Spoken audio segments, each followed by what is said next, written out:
TNPSC previous year எக்ஸாம்ல கேட்கப்பட்ட தனி வட்டி கூட்டு வட்டி கணக்கை தான் நம்ம இதில் பார்க்க போறோங்க.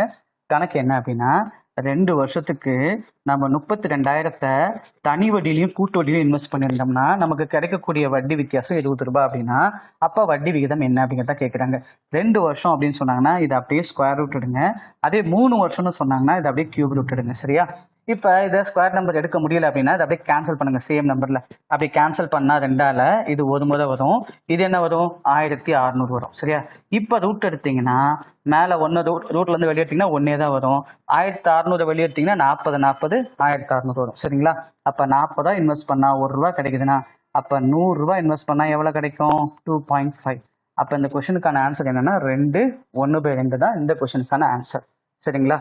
நீங்க இந்த சிம்பிள் இன்ட்ரெஸ்ட் காம்பவுண்டன்ஸை டீட்டெயிலாக ஸ்டெப் பை ஸ்டெப்பாக பார்க்கணும்னா இந்த ஷார்ட்ஸோட கமெண்ட்லையும் சரி டிஸ்கிரிப்ஷன்லையும் சரி அதுக்கான லிங்கை கொடுத்துருக்கேன். அதை கிளிக் பண்ணி நீங்கள் பார்த்துக்கலாம்.